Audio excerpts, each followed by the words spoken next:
And welcome in a very happy Monday, the day after the big game, and what a game it was. What in the world are we going to do with ourselves now that football is gone? Well, we got a whole lot of other things getting ready to tip off, pucks to drop. Don't forget pitchers and catchers just around the corner. So we have got you covered here on Game Time Decisions on the SportsGrid Network. I'm Joe Raineri in for Kevin Walsh here tonight as we try and make heads or tails of what that was last night in Las Vegas. As you can split that game into two halves. The first 2 hours was like watching paint dry.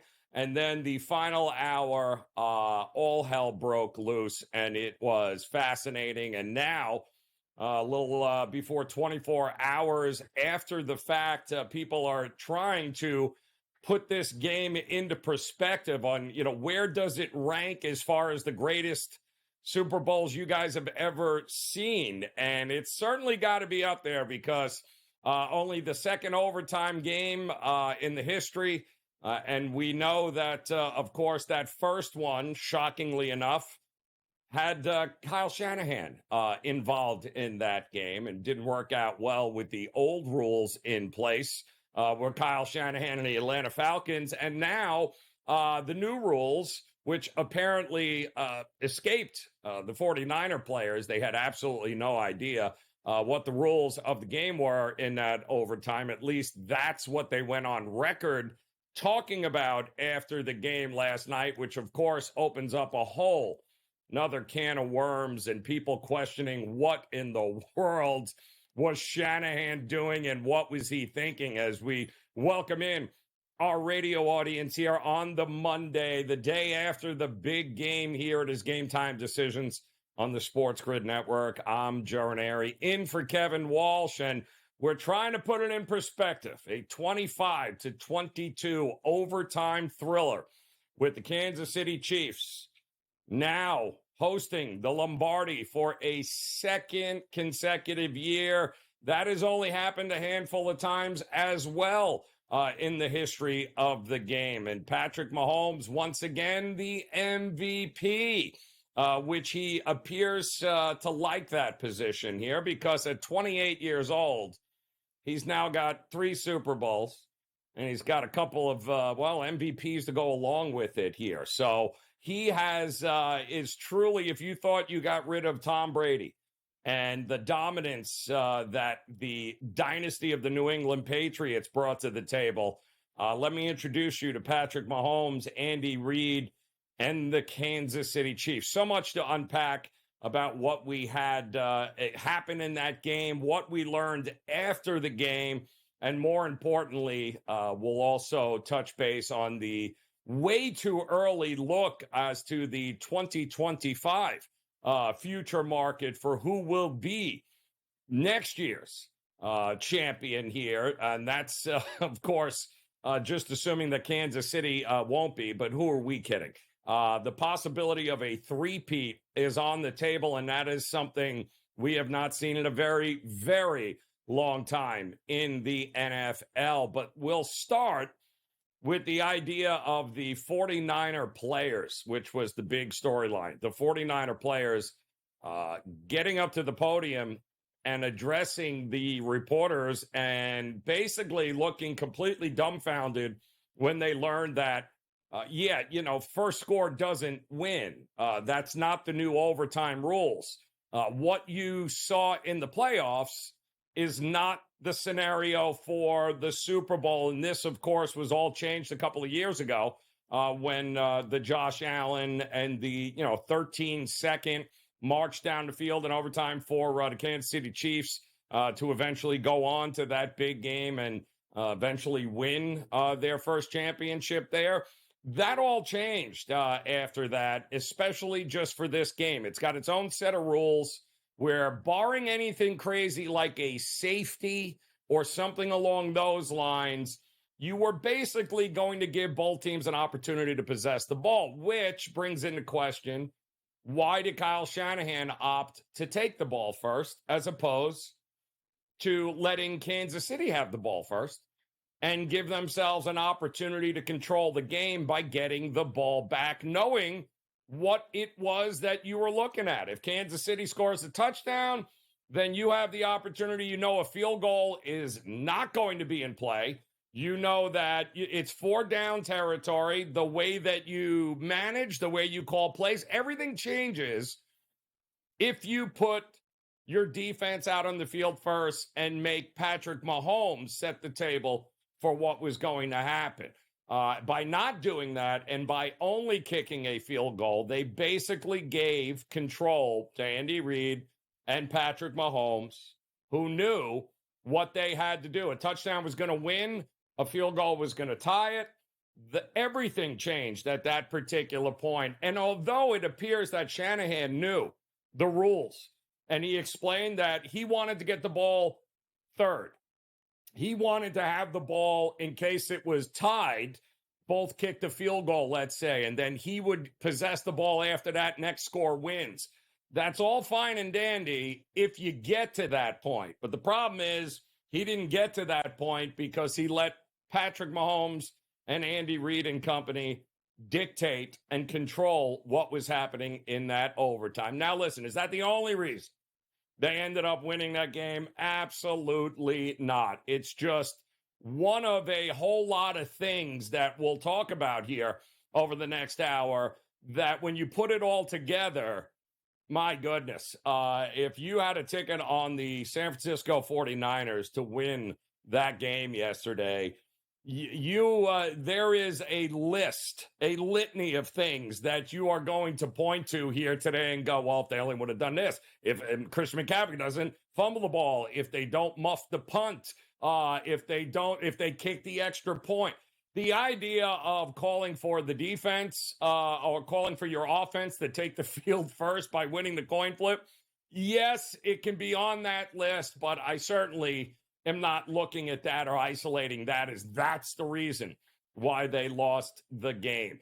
And you also, I think, while we're all pointing fingers at the 49ers today, and those that had 49er tickets are probably doing a really good job of pointing the finger, I don't think it does justice to what we witnessed defensively from the Kansas City Chiefs in this game and how good that defense was this year and how good that defense was in this game. I think kind of gets lost because we're talking about Mahomes and the MVP and what Shanahan did or didn't do.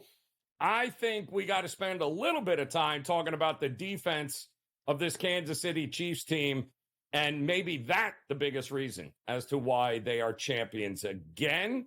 We'll talk to Joe Raineri, bring him in and see what he thinks the number one factor was in that game yesterday. We'll do that next on Game Time Decisions.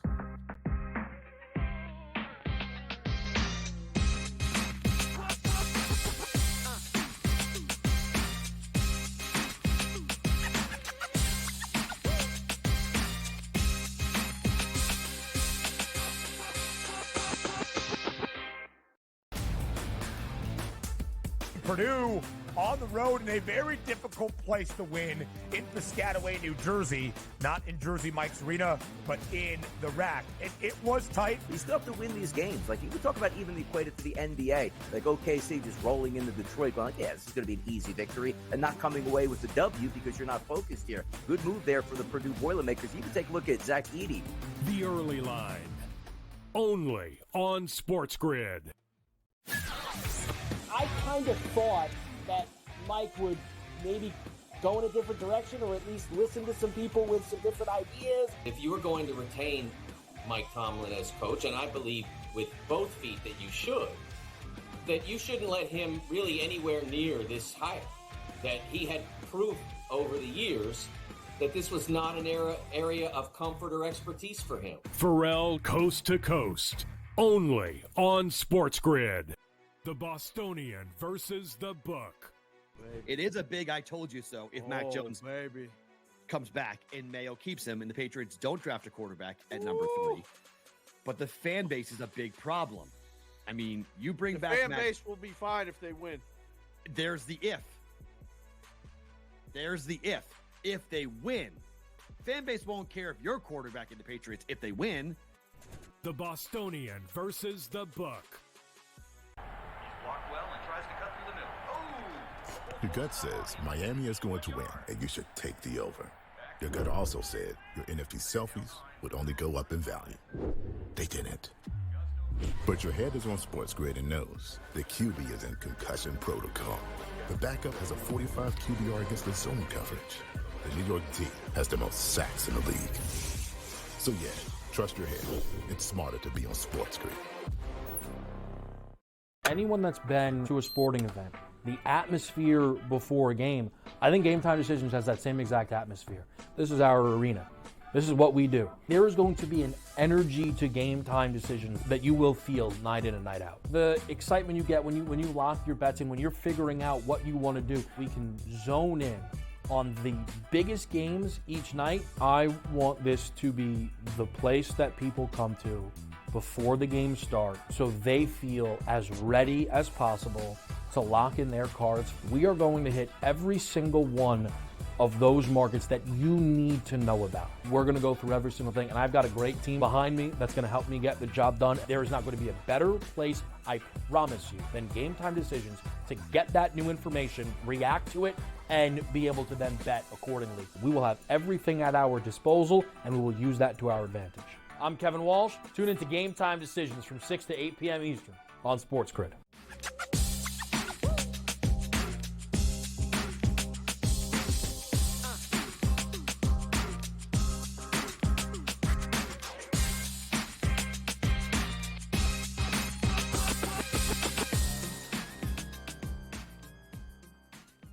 All right, welcome in to Game Time Decisions here on this Monday, the very first day with no football from now until the next 7 months. There is a draft coming up, but we'll get to that. Jet fans have been thinking about this draft since the football season began there, but that's a story for a different day. In the meantime, we're trying to unpack what exactly to make of that Kansas City Chiefs victory last night, and of course, the demise of the 49ers in what was a very winnable game. I'm Joe Raineri, joined by the man we were back-to-back yesterday in studio covering the game, Joe. We spent a whole lot of time in the studio yesterday talking about this game, watching the game, and then ultimately seeing it go to overtime, which I don't know that a lot of people thought were coming, but judging by the odds of what that went off at, which was about 8-1, 7-1, I mean, we're talking about a bet that's usually, it's only happened once. That bet is usually 15, 16, 17-1. So there were a lot of people betting the overtime in that game to happen, and it certainly did. But now that you've had 24 hours, Lisi, you were a guy, I believe, was on the 49ers, if I recall yesterday, and they had every chance to win. But I don't like the narrative today that it was because they opted to take the ball in overtime as the reason they lost. I think it's a reason. How do you see what happened yesterday from the 49ers perspective? Yeah, that was like the cherry on top, Joe, and it's a pleasure. We haven't worked together in a while, saw each other yesterday on different shows. You're right. I mean, yeah, the fact that Kyle Shanahan blew the overtime call, that's one part of it. The other part that I put is actually on his conservativeness in the second half. I mean, he had Brock Purdy, first half, the kid's dealing, 10 of 15, $123. He's hitting on third down conversions. They were in sync.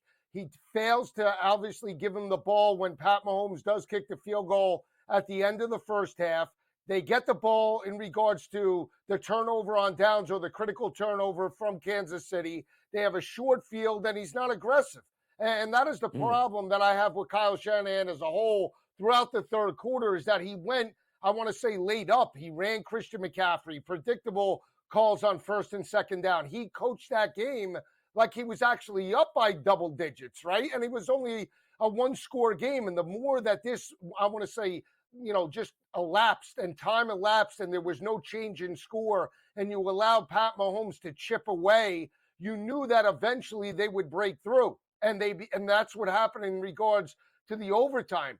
Even in look at his play calls, Joe, in the overtime. They get the ball first. They get inside the red zone. He runs McCaffrey on first down, runs McCaffrey on second down. Now you have a 3rd and 4, 3rd and 5. Be aggressive. You know at that particular time, you can't beat Pat Mahomes with a field goal. You have to score a touchdown, and that is the problem that I have overall, is that he has done this time and time again. He is ultra-conservative with a lead. Yeah, and listen, we brought it up yesterday, too. I did not like the fact that he held on to his timeouts in the first half.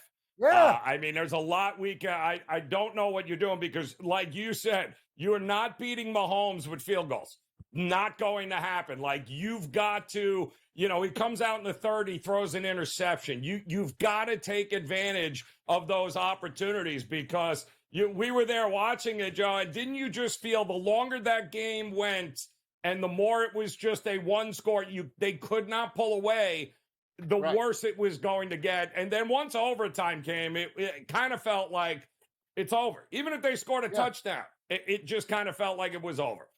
Yeah, it did because, at that particular time, when you look at their defense, the defense didn't make adjustments. They were starting to wear down in the fourth quarter. And we saw a glimpse of that. Like, you want to project, right? So if I'm Shanahan and I have, a double-digit lead or you dominate the first half, and then all of a sudden in the final 2 minutes, you see Mahomes starting to cook and he's starting to get into a rhythm. He actually duplicated what Brock Purdy had with 123 passing yards. That would be a cause of concern for me if I was head coach, that, he's starting to get into a rhythm. Let's not be conservative. Let's throw the kitchen sink at the Kansas City defense. They never utilized Christian McCaffrey in regards to the passing game in the second half until the overtime. He had 54 yards in the screen game in the short to intermediate passing game in the first half.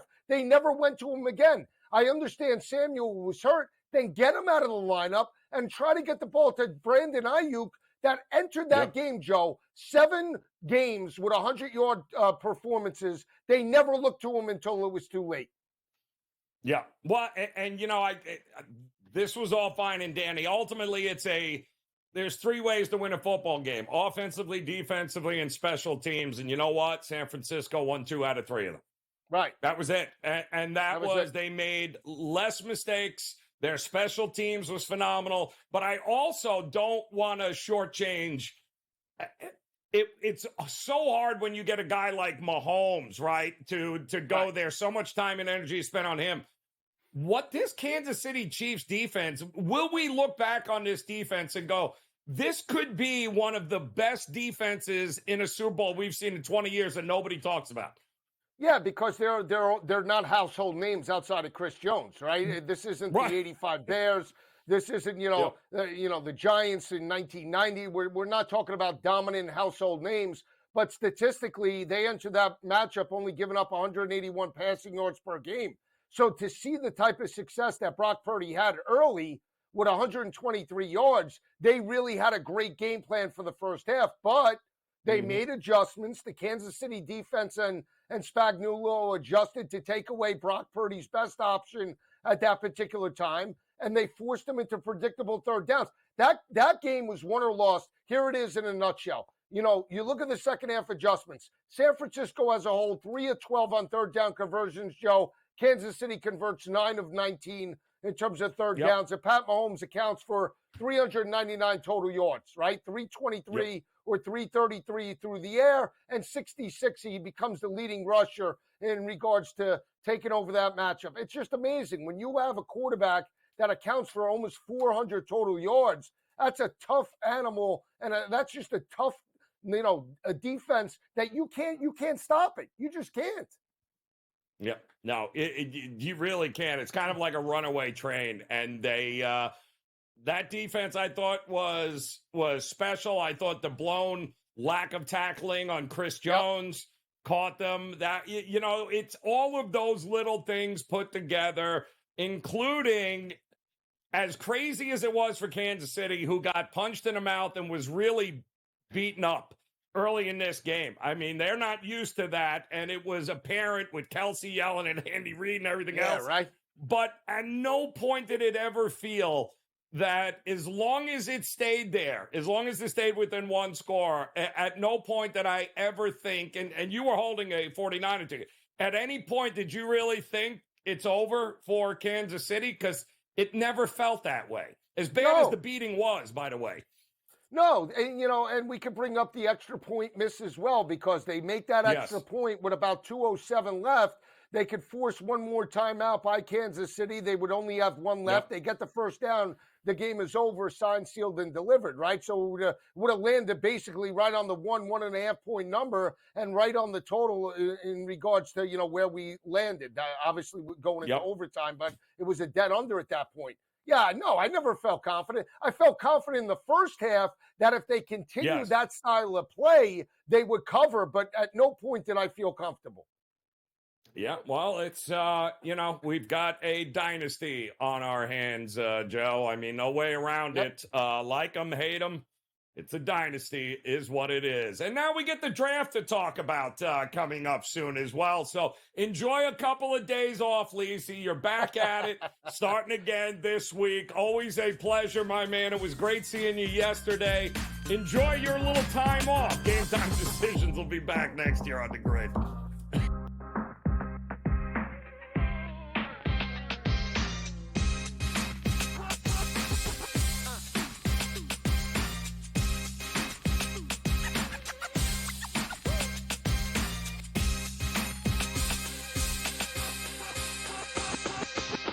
Introducing Sports Injury Central's new feature, The Injury Edge, your NFL matchup cheat sheet. See all the significant injury mismatches broken down by offense and defense to highlight where the advantages lie.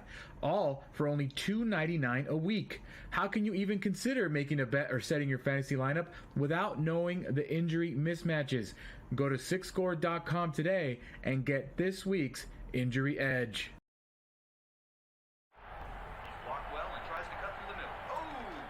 Your gut says Miami is going to win, and you should take the over.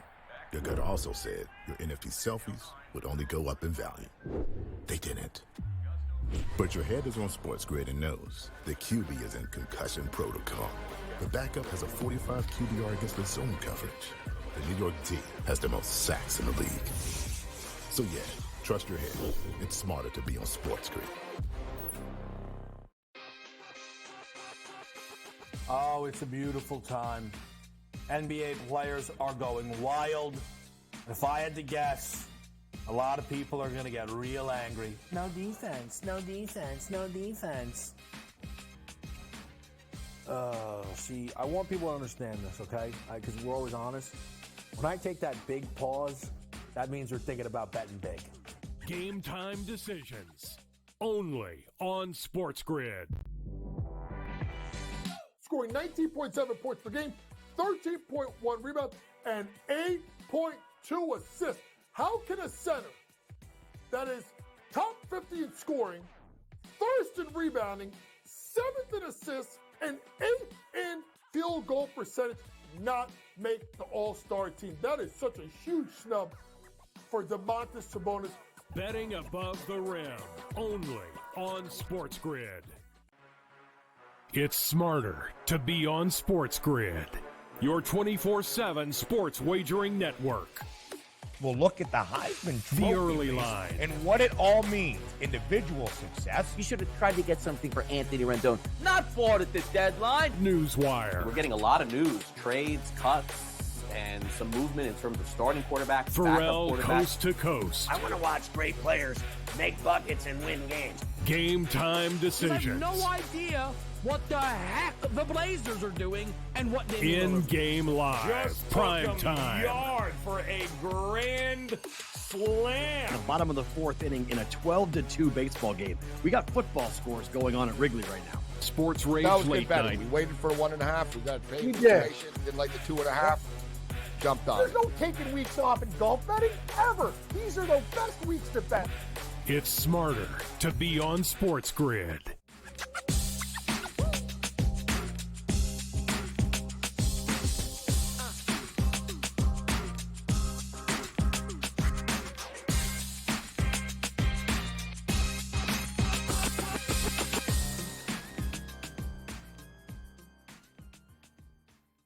All right, welcome back in Game Time Decisions here on the Monday after, of course, the big game as we get acclimated to life after football. And for some of us, it never kind of left the old basketball situation here as we've got the association in full effect, not to mention college hoops. And who better to get you guys caught up with what is going on the hardwood than the one, the only, the coach, James Young, stepping in here, Game Time Decisions. And Coach, football's done with.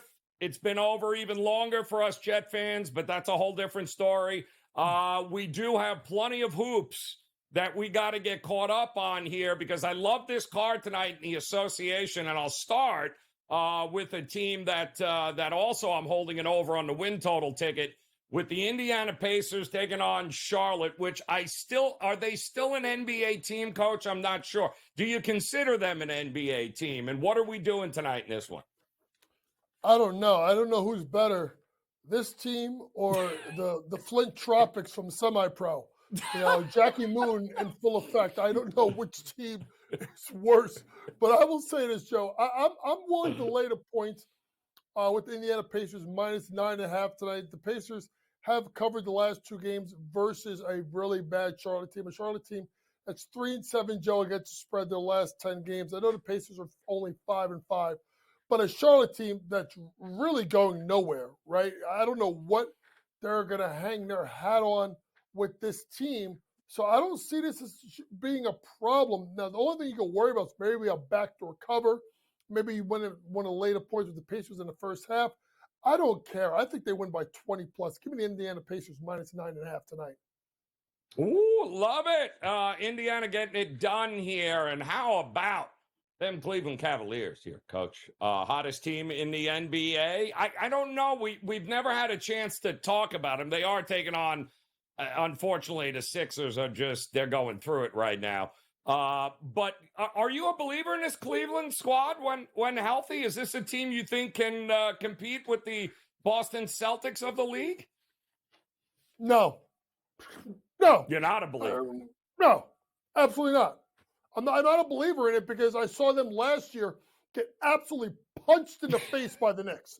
I mean, punched. That's true. So where's your big acquisitions that you made all season? Max Strus and Georges Niang? Like that's going to get you over the hump? Now listen, Spider Mitchell has been Spider Mitchell. He's been absolutely fantastic, Joe, and I cannot take anything away from what Spider has done this year. They had the battle injuries. I'm still not a big believer in JB Bickerstaff, but as for tonight's game, I mean, when you look at it, like they're giving 10.5 points to the Philadelphia 76ers. And I get it. The Sixers have been going through it. They've missed out on the spread of 4 of their last 5 games. But you give me Tyrese Maxey, I got a chance. I got a chance to cover the spread. I think Cleveland wins it. I think between Oubre, Maxey, and others, they keep it close enough. Give me Philadelphia plus 10.5. Way too many points. Wow, we got a believer here in the Sixers, at least being relevant enough. Whoa. 20-second timeout. I didn't say I believe they were going to win. I just think they're going to lose by less than 11. I'll put it at that. Getting out that you were a believer in them being relevant long enough to stay within double digits. That's all I was trying to get to. I was prefacing everything there, Coach. I'm also the same way I'll preface this here. We still have no idea. You and I have talked about this. Why this Bulls team still has the same players on it and why they have not actually melted down and just sold off everything. But yet here they are tonight against the Atlanta Hawks, who, they've been playing better. I'm still not going to play any defense, but it just feels like anytime we're talking about the Hawks, we should probably talk team total over, some sort of over in the game. How are you approaching this one? Yeah, time out. let's go back before we get to this game. Coach is going to be on for 3 segments, so let's talk about this for a second. What in the blue hell are they doing in Chicago? Like, I talked about this on a podcast last week. As a coach, right? Either, to me in the NBA, Joe, either you're winning or you're rebuilding. There is nothing worse than being in the middle. You know what that makes you? Irrelevant. So what do? Levine goes out. He's out for 4 to 6 months, right? You were going to trade him. So now you're going to tell me you're going to run back. Lonzo Ball can't stay healthy. Shout out to LeVar Ball and the Big Baller Brand. Did a great job for his career with those shoes. Then you have Levine, who don't want to be there. DeRozan, who I don't think wants to be there. Vucevic, who's crazy enough to think that they could run it back. Patrick Williams, who thinks he's worth $20 million a year. Billy Donovan, who I think wants to go back to college. And the most sane one of them all, Alex Caruso, who they didn't trade because they thought they should have got, ready for this, folks?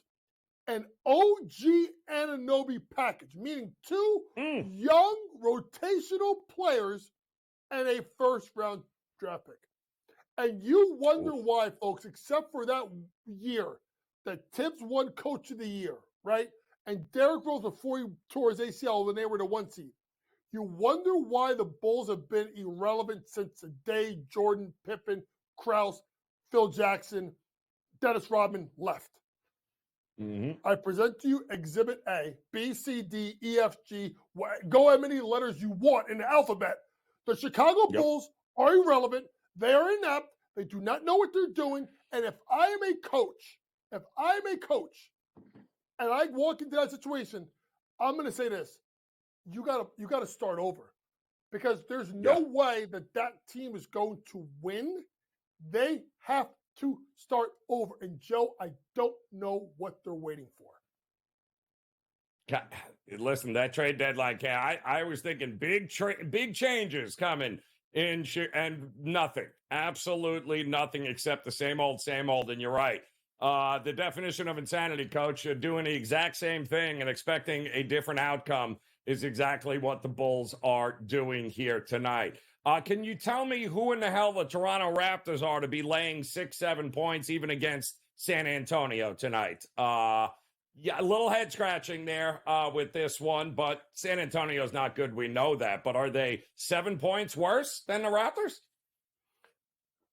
I went back and forth with this, and I really had a hard time with what to do with this game, because I think you're starting to see a little bit better play out of Toronto. I mean, I'm sorry, of the Spurs, right? You saw that 113-112 game they had as of late. Wembanyama has basically told Chet Holmgren, "You can go hide, buddy. I'm taking this Rookie of the Year trophy. You can forget that."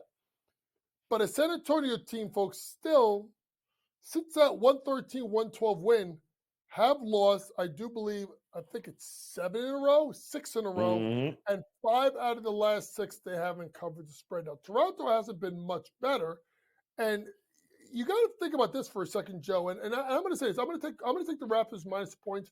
I'm going to take a chance on them. The thing that I don't understand, and people have to explain this to me: why did you trade for Kelly Olynyk? Yeah, like you're not making the playoffs. Right? Unless Kelly Olynyk, remember, folks, Kelly Olynyk is an expiring deal.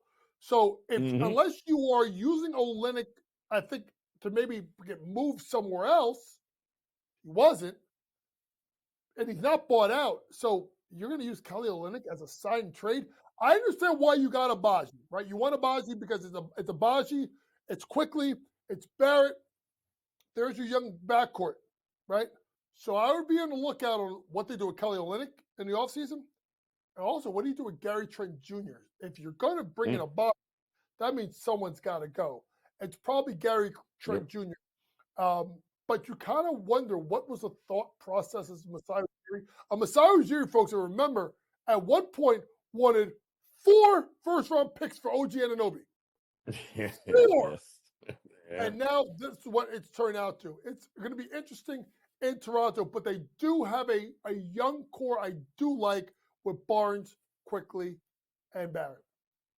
I agree with you there. All right, so Coach is coming back here a bunch of times. Before we get you out of here, Coach, touch base on the top of the hour game, one of the only big games in college here, involving Duke here, I believe, tonight, and Wake Forest. What are we doing in this one?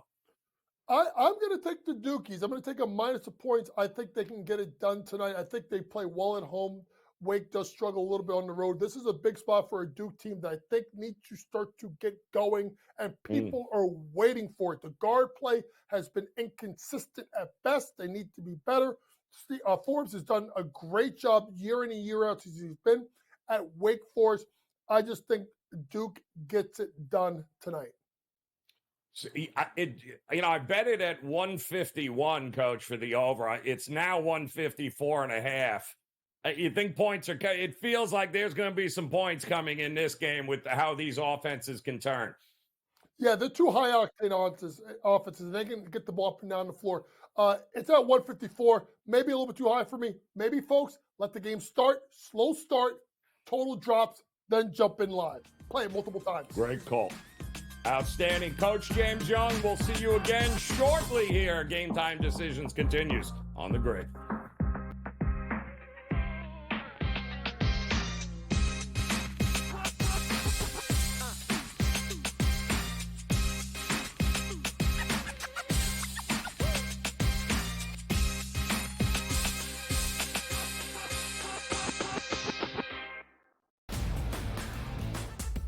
Purdue on the road in a very difficult place to win in Piscataway, New Jersey.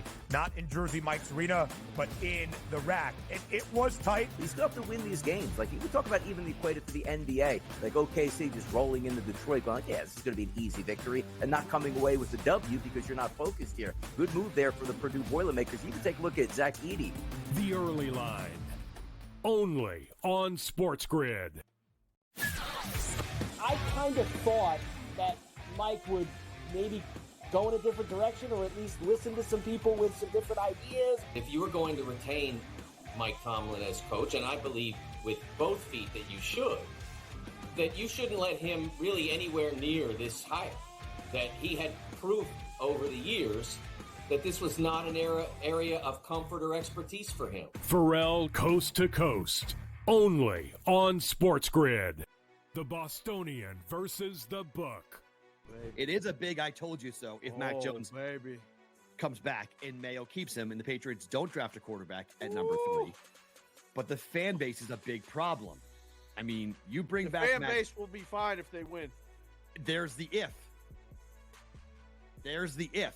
If they win, fan base won't care if you're quarterback in the Patriots if they win. The Bostonian versus the Book. Blocked well and tries to cut through the middle. Oh! Your gut says Miami is going to win, and you should take the over. Your gut also said your NFT selfies would only go up in value. They didn't. But your head is on SportsGrid and knows the QB is in concussion protocol. The backup has a 45 QBR against the zone coverage. The New York D has the most sacks in the league. So yeah, trust your head.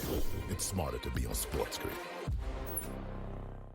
Anyone that's been to a sporting event, the atmosphere before a game, I think Game Time Decisions has that same exact atmosphere. This is our arena. This is what we do. There is going to be an energy to Game Time Decisions that you will feel night in and night out. The excitement you get when you lock your bets in, when you're figuring out what you want to do, we can zone in on the biggest games each night. I want this to be the place that people come to before the games start so they feel as ready as possible to lock in their cards. We are going to hit every single one of those markets that you need to know about. We're going to go through every single thing, and I've got a great team behind me that's going to help me get the job done. There is not going to be a better place, I promise you, than Game Time Decisions to get that new information, react to it, and be able to then bet accordingly. We will have everything at our disposal, and we will use that to our advantage. I'm Kevin Walsh. Tune into Game Time Decisions from 6 to 8 p.m. Eastern on SportsGrid.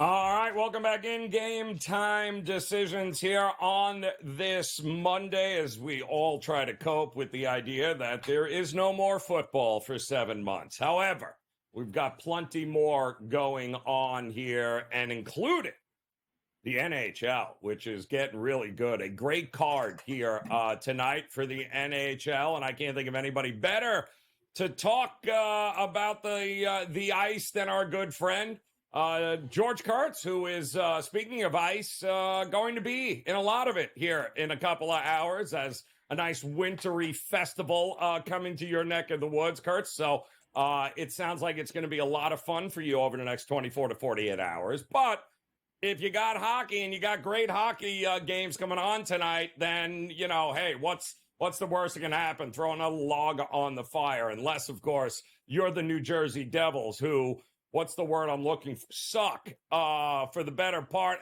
Not what happened to the Devils? They're hosting Seattle. What's going on with the Devils right now? I think what's happened to the Devils is really quite simple here. Well, two things. One, they've never had a full team all season. One of their superstars has always been hurt. Whether it's been Hughes, who's had multiple injuries, multiple absences this year. Hischier has been out for a time here. Those guys are both back, but they're not getting Dougie Hamilton back. Right? He's their top defenseman. He's out for the season here. I think he's got the pec tear. So they're hoping he maybe for the postseason, but they have to hope to get into the postseason. Right now they're not in the playoff spot. And Joe, maybe what's what important, they rolled the dice on goaltending. You know, I think we saw in the playoffs last year, Vanacek, the magic ran out. And this year he hasn't had the magic at all. They need a goaltender. You know, I don't know if they're going to pick up one by the deadline. If this team were to get a legitimate goaltender, listen, I'm not talking one of the best ones in the league. I get that. You're not going to get the best goaltender. But above league average, they're a threat. They're a dangerous threat. But right now, they either have not been able to get it or aren't willing to pay the price to get it. Jacob Markstrom, who's in the area tonight, right? He's in the metropolitan area playing the Rangers. Jacob Markstrom would be a top target. The Flames already let it be known. They're selling, right? They traded Lindholm. Markstrom is thought to be on the market as well. Well, and he's been actually really good. Speaking of that, I believe this is a nice little road trip for Calgary. It again continues tonight for at the Garden. But, I mean, they've taken down Boston, Jersey, Islanders, Markstrom, 124 out of 130 shots he has saved here. I mean, it all seems to be rolling for Calgary, but the Rangers at the Garden are kind of a different animal, are they not? Sure, but you're talking about the tale of two different teams here, right? The Rangers have not played well, really, in this calendar year. They're pretty much a 500 team, and you just said it. Calgary's been, rolling over teams. If I'm the GM of Calgary, I'm like, what the hell? I've traded people, and now you're playing well? You know, maybe we could have gone for a playoff spot here. That being said, I think they did the right thing either way. Lindholm wasn't going to resign there. You can't let him go for nothing. So you traded, you got a bounty for him. I think they did a great move there. So they're doing what they have to do. Calgary's playing well. I don't see how you're taking the Rangers minus 170. Give me the plus money in Calgary here. Listen, I like to play streaks. Calgary's on a streak. The Rangers have been a 50-50 team here. Calgary's winning hockey games here. I'll stick with Calgary. I'll take the plus 140. It feels like an under. I mean, it was 6.5. You think this gets to be some sort of wild shootout? No, but it's at 5.5 now. So at 6.5, so, I would have taken the under. They adjusted. Everybody and their mother was on that, right? Because that was a high total there. Now it's down to 5.5, plus 108, minus 132 for the over. So I would probably lean towards the over here. You know, the Rangers have been solid, but they're going to give 2, maybe 3 goals. I expect the same. This smells like a 3-2, 4-2 game. So you're going to need the empty net goal here, and I think you're going to get it tonight. I do like the over, though. I'm not going to pay that price. All right. Well, speaking of goals, let's see if you think we're going to get any with the Wild taking on Vegas here tonight. This was one I think that came in a little low. It's been bet up. Are you expecting a shootout in this one here? And do you even trust Vegas to be able to get it done here? I think I think Vegas wins the game. All right, so those players aren't a little drunk from the Super Bowl weekend here, and I'm sure they're not. Right. I think they win the game here. Playing Vegas is tough. All right, I mean, Vegas has one of the best home ice advantages in the NHL here. No Jack Eichel, so that's a loss here. But we've seen, hey, they ended the Edmonton Oilers streak, right? You know, if you can do that, you can beat anybody here. Minnesota's another up and down team. You really don't know what you're going to get here. I do expect a lower scoring game, but so does FanDuel, right? That's the over-runs off 5.5 here. And I think, once again, I think that's correct. It was 6.5. I would definitely take the under here. I don't think you're going to get a shootout here. I don't. This smells, once again, 3-2 game. You know, are you going to get the empty netter? Or are you not going to get the empty netter? That's the key here. But I kind of lean towards the under. Yeah, Aiden Hill been phenomenal, to say the least, here recently for them. So, yeah, I don't know that I'd be running the window to bet an over in this one. But what are we thinking here, Kurtz, with the Flyers tonight at home taking on Arizona? It feels like an under game, or do you think we're going to get some goals in this one as well? I kind of lean towards goals here. So I think this is more of an over game for me, but you're paying for it. All right, once again, minus 32, but you only got 5.5. So I'm going to go the over here. Philadelphia's been a weird team, right? Probably one of the more pleasant surprises this year. They're still in a playoff spot. Actually, they're comfortable in a playoff spot right now. And then they struggled, 2 weeks ago, 3 weeks ago? They were struggling a little bit. Here we go. Now they're Philadelphia again. And now they're playing well again. All right, and now Urson's playing well. Arizona's another up and down team. You don't know what you're going to get. One night they're good, one night they're bad. But they do give up goals either way. And they have some goal scorers there, Keller, Schmaltz. So I'm going to go with goals tonight. I lean towards Philadelphia. I'm never betting Philadelphia minus 152. I'm never going to feel that comfortable with them. But I do lean towards them, but I like the over more. You know, I'm looking at this. Again, 4 games here tonight. Loaded card coming up. But they're all the dogs here tonight. And I know you love your chalk, but all the dogs are reasonably priced. Even the favorites are reasonably priced. I'm not seeing $3 and $4 favorites anywhere on the card here. So might a dog or two be barking here tonight on the ice? And if so, who would you be leaning towards? Yeah, as you said, I'm Captain Chalk here, and I'm with you. It's not great chalk here tonight, but that also means there's not great parlay opportunities for me. I love parlays, right? Especially in hockey, and there's not. I don't know if I feel great about one team, at least 4 games, about, this team's definitely going to win. No, I don't feel that great. I said, I like Calgary versus the Rangers plus 140. I'll take that. I lean towards the Kraken because I'm getting plus money over the Devils there, although I, once again, probably prefer the over in that game more. They're going to get goals in that game as well. Arizona, Philly. I mean, if I had to bet, I would probably take the plus money again because I just don't trust Philly, but I'm not. But Vegas, I do kind of like them. But yes, in at least 2 of the 4 games, it's really 2.5 of the 4, I do like the underdog tonight, which is a rarity for me. I'm also annoyed by the NHL, by the way, because you think about it. Why? Because the Super Bowl ended yesterday, right? So the NFL is done. NFL's done. We're not talking. It's done. 7 months now to the next meaningful game here. It's still too early for baseball, right? Spring training's next week. First spring training game is 12 days from today, so it's still too early for that. The NHL should have gone full card tonight. 10, 12 games. Try and scoop up as much as you can of the sports business that's out there. Instead, you have 4 games. And actually, for a Monday night, that's kind of strong for them. But I really wish they would get it sometimes. Go for the go for the gold here. Get 10, 12 games. Go and try and scoop up all the attention you can get tonight because there's not much going on. Yeah, I had this conversation earlier today with a friend of mine. Same thing with college basketball tonight. Like, you've got 2 primetime, 2 big name games. That's it. And with an opportunity to have a loaded card and get everyone all excited for, life after football. And they kind of dropped the ball with this. However, speaking of life after football here, did you have the 49ers? Were you on the Chiefs in that game yesterday? What'd you think? No, I said several times, right? I'm the first person to tell you, 1-53, the Niners are the better team. All right. I mean, I think all of us, we were a GM. Joe Raineri is a GM. George Kurtz is a GM. I want to be the Niners GM. I do. 1-53, they're the better team. But I bet against Kansas City against Buffalo. I bet against Kansas City against Baltimore. And I said on every show last week, I'm done. I'm not betting against Mahomes anymore. You're not going to make any money betting against the man. You're just not. And I also had a hard time seeing Brock Purdy just do enough to beat Mahomes. So, no, I was on the under and Kansas City. My props didn't do all that well, but I got the game right. So I'll take that run here. Listen, it was it was a tale of 2 halves. The first half, I wanted to bang my head against the wall. It was such bad football. I mean, you'd watch 2 minutes of football, 5 minutes of commercials. 2 football, 5. I was going insane here, and the commercials sucked. They weren't even all that good.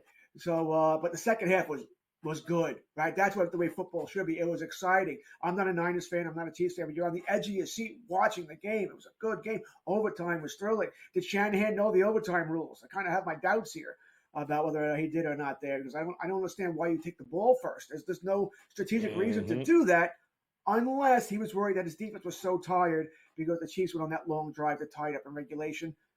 Could sort of buy that if he's going to go with that direction here. But other than that, I do wonder if they, because it took me to realize, oh, that's right, the overtime rules are different in the playoffs now than the regular season. You're not going to win it if you score a touchdown. So I just thought it was great, though. Great theater at the end of the game. Yeah, no, it really was a tale of two halves, and you knew it was not going to be great when all the kicking props were coming through, like longest punt, more than 1.5. Morency and I poor Pharrell had the over, and the only people celebrating were Gabe and I, because we had every kicking prop known to mankind, which meant we were getting punts and maybe a field goal, and there was not a whole lot of points. But you'll take that overtime any day of the week for the biggest game. No better way to cap it off with one of these games that people will be talking about for a long time. I asked a friend of mine this earlier, Kurtz. Football to me is the pinnacle sport where coaching matters. NBA is the Stars League. I don't know what a manager does in baseball anymore except just pick up a phone and write down the lineup the 20-year-old GM is sending him. But maybe NHL, is there another sport that you think coaching matters on a professional level as much as it manages like what we just saw happen yesterday? I don't know if any sports even all that close. I mean, you said about the NBA, the NHL. I mean, sure, you could change lines up. I mean, that could do something. Absolutely, there is strategic in your system, how it's working. But what your system is your system. That's only your system every game. You're not game plan like NFL coaches. They game plan. Every game is different, right? They script the first 15 plays. So. Baseball, I mean, years ago, before the GMs ran everything, as you were sort of implying there, baseball might have given them a run, right? Because you have to set the lineup. That's what I thought. Listen, the manager's still doing game moves, so I guess there is that, but they're all told what to do. It's all analytics. All right, you're just told here. So, no, I don't think any sport is all that close to what coaches have to do. And I think there is an advantage there. That's why, as the Cowboy fan, I've been crying for years. Because how many games where you're not going to win the coaching battle. You know the other team is likely going to outcoach you, or it's going to be even. You're not going to win that battle because, hey, it is what it is. I'm not saying, listen, I know everybody's getting on Shanahan, right? He loses all the big games, right? He lost when he's the Falcons. Not probably was his fault for not running the ball enough, up 28-3. I don't think you can blame him for the first loss versus Kansas City. Garoppolo missed the pass here. And yesterday, I do question the overtime thing, but maybe he didn't want to keep his defense fresh. So I don't know if I'm going to blame him for that either. But Andy Reid did a pretty damn good job with a lesser team. And listen, Andy Reid had been going through it all year with this team, and it was just another, it felt like they had been there and done this and knew how to get out of it. So congrats to Kansas City. Kurtz, appreciate the time. Best of luck with your chalk tonight. Game Time Decisions continues after this.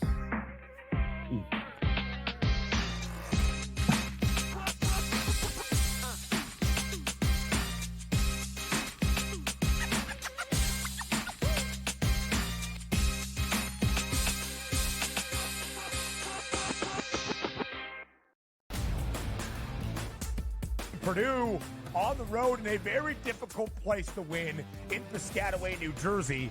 Not in Jersey Mike's Arena, but in the rack. It was tight. You still have to win these games. Like, you can talk about evenly equated to the NBA. Like OKC just rolling into Detroit going, this is going to be an easy victory, and not coming away with the W because you're not focused here. Good move there for the Purdue Boilermakers. You can take a look at Zach Edey. The Early Line. Only on SportsGrid. I kind of thought that Mike would maybe go in a different direction, or at least listen to some people with some different ideas. If you were going to retain Mike Tomlin as coach, and I believe with both feet that you shouldn't let him really anywhere near this hire. That he had proved over the years that this was not an area of comfort or expertise for him. Pharrell Coast to Coast. Only on SportsGrid. The Bostonian versus the Book. It is a big I told you so if Mac Jones comes back and Mayo keeps him and the Patriots don't draft a quarterback at number 3. But the fan base is a big problem. I mean, you bring the back fan base will be fine if they win. There's the if. There's the if. If they win, fan base won't care if you're quarterback in the Patriots if they win. The Bostonian versus the Book. Blocked well and tries to cut through the middle. Oh! Your gut says Miami is going to win, and you should take the over. Your gut also said your NFT selfies would only go up in value. They didn't. But your head is on SportsGrid and knows the QB is in concussion protocol. The backup has a 45 QBR against the zone coverage. The New York team has the most sacks in the league. So yeah, trust your head. It's smarter to be on SportsGrid. Anyone that's been to a sporting event, the atmosphere before a game, I think GameTime Decisions has that same exact atmosphere. This is our arena. This is what we do. There is going to be an energy to GameTime Decisions that you will feel night in and night out. The excitement you get when you lock your bets in, when you're figuring out what you want to do, we can zone in on the biggest games each night. I want this to be the place that people come to before the game starts so they feel as ready as possible to lock in their cards. We are going to hit every single one of those markets that you need to know about. We're gonna go through every single thing, and I've got a great team behind me that's gonna help me get the job done. There is not gonna be a better place, I promise you, than GameTime Decisions to get that new information, react to it, and be able to then bet accordingly. We will have everything at our disposal, and we will use that to our advantage. I'm Kevin Walsh. Tune into GameTime Decisions from 6 to 8 p.m. Eastern on SportsGrid.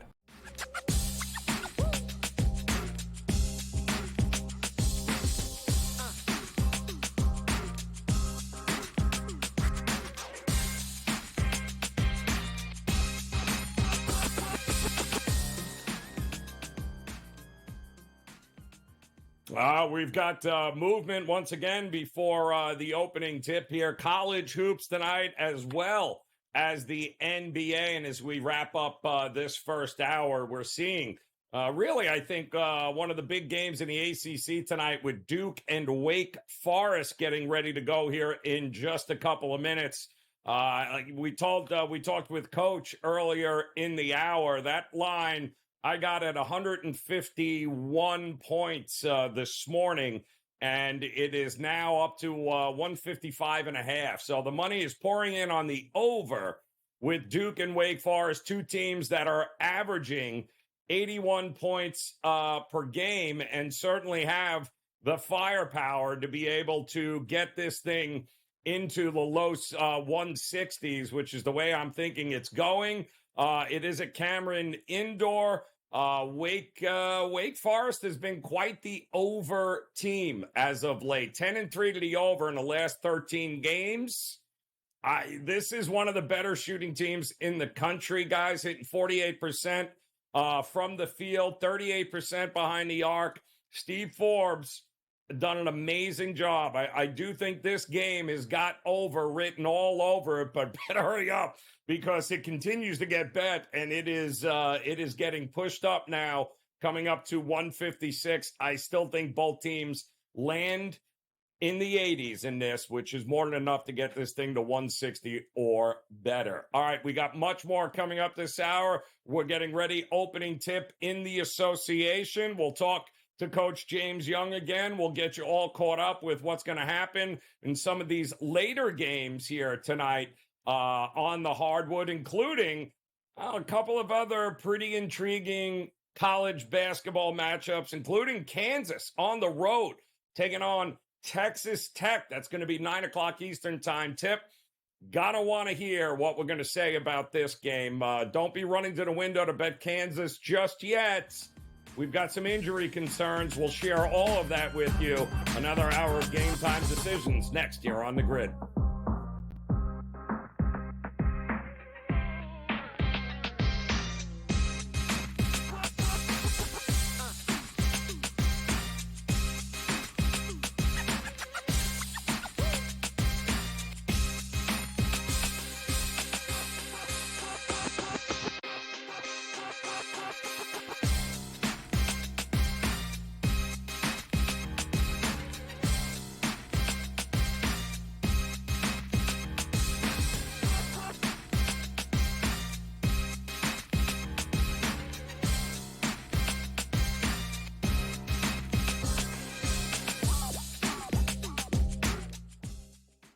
All right, welcome back. Game Time Decisions off and running another hour here. I'm Joe Raineri on the SportsGrid Network as we all try to come to grips with the idea of 7 months of non-football related activities. That is what we are in store for, but plenty of action on the hardwood as we get ready for the Sixers and the Cavs getting ready to tip off, as well as Indiana, the Pacers taking on Charlotte. Those will be a couple of games on the early slate, but there is a game coming up a little bit later tonight that our good friend Davis Maddock might just have a same game parlay on. What you got rolling here tonight, Davis?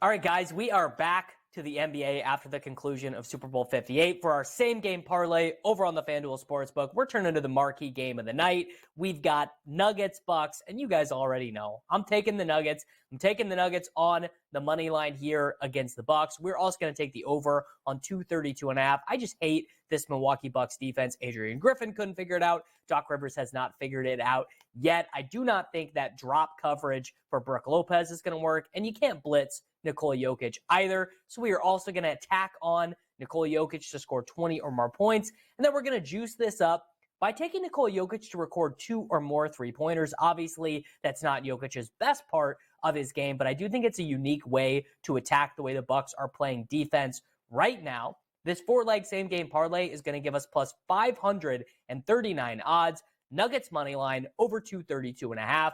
Jokic to score 20 or more points, and Nikola Jokic to make 2 or more three-pointers. Good luck tonight, everybody.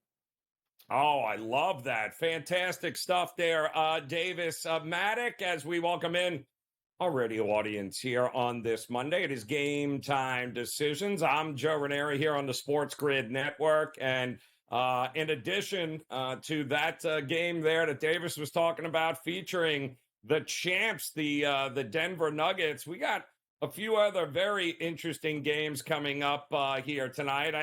Listen, Milwaukee at home as a dog is intriguing, but we also have the Golden State Warriors that have figured some things out, apparently, getting ready to take on the Utah Jazz tonight. Golden State getting it done since the return of Draymond Green. Can they continue getting it done with Steph Curry burying that three as time ran out, and only Kevin Durant over the weekend could just look and shake his head and laugh as Golden State got it done against Phoenix. But now Utah is what's up next for him here tonight. Coach James Young and I, we're going to go over that coming up. And then the late game, maybe one of the under-the-radar games here tonight, with the Minnesota Timberwolves taking on the Los Angeles Clippers. Now, I will say there was a rumor from sources that I have on the ground in Vegas that James Harden might have been somewhere in the Vegas vicinity last night enjoying the after-party festivities. So that you got to wonder whether or not that those festivities will carry over into this game against one of the best defensive teams in the association, that being the Minnesota Timberwolves. There is no doubt that the Clippers, since December, have flipped a switch. You think the Kansas City Chiefs flipped the switch in December? Yep, no. A healthy Kawhi Leonard has completely changed the trajectory of this Clippers team, and they have just been rolling teams, except this is going to be a challenge here. I think for the Clippers tonight with Rudy Gobert trolling in the middle there. Zubac, I believe, is a go here tonight, but Gobert has owned this Clippers team over the last couple of seasons, which means not a lot of second chance points. So Paul George, James Harden, they just came out on a game where Paul George was 5 of 19, James Harden was 4 of 14. This is, and especially if we're doing a little festival of lights, maybe last night, enjoying the big game, this could be another tough shooting night for the Clippers. And if it is, I like the Timberwolves' chances in this one here. And then, of course, the Knicks, the New York Knicks, getting ready to take on the Houston Rockets, who, by the way, have been going through it. Hasn't been great for the Knicks. They finally came back down to earth, having lost 3 of the last 4. But there was no team hotter after the trade, bringing Anunoby over. There has been absolutely no team better than the Knicks. And then the injuries started to pile up. Obviously, they've got they're going to need to figure some things out here. I do believe Jericho Sims is back, but Harkenstein is still a game-time decision, questionable here, as he's dealing with an Achilles, some sort of calf or Achilles injury. So I don't know whether or not he's going to go here tonight. Fred VanVleet still out for the Houston Rockets, but it feels like, having lost 4 games in a row, the Rockets have always been better at home. And even without Fred VanVleet tonight, if there's no big available for the New York Knicks, and I don't consider, Jericho Sims as a legit big here, I do think this is an opportunity with Aaron Thompson coming into his own there for Houston. They got a lot of young guys that are much more comfortable on their own home court. They were getting 4.5 this morning. This has already been bet down to 3. So Houston as a 3-point dog might be an intriguing spot, but we got to figure out what's going on with the injuries for the Knicks. Is Hartenstein playing here tonight, or is he not? Because if he's not, that's going to be a tough sledding here for the New York Knicks. And like we mentioned, college hoops coming your way here as Duke and Wake Forest getting ready to tip off here. But top of the hour, that's right, 8 o'clock Eastern time, another Big 12 battle. And I think this is going to be a fun one too. Well, I think it's going to be fun for one team, as West Virginia is taking on TCU. Jamie Dixon and TCU looking to right the ship here and get back in the winning track. Listen, West Virginia is terrible. They're never going to be anything other than a second-tier team in the Big 12. Them and, unfortunately, my alma mater, Oklahoma State, are 2 teams that wish they were in any other conference outside of the Big 12 here. But TCU, I think they're poised for a big night. And we mentioned Kansas taking on Texas Tech. We've got news in this game you need to know before you run to the window and bet either side. But that, at 9 o'clock Eastern time tip, that's going to be the game of the night as far as I'm concerned. So we'll dive into that one. We'll take a look ahead, as we've got a lot going on now that the NFL and the season is over. The draft is coming. We'll talk more about it coming up next here on GameTime Decisions.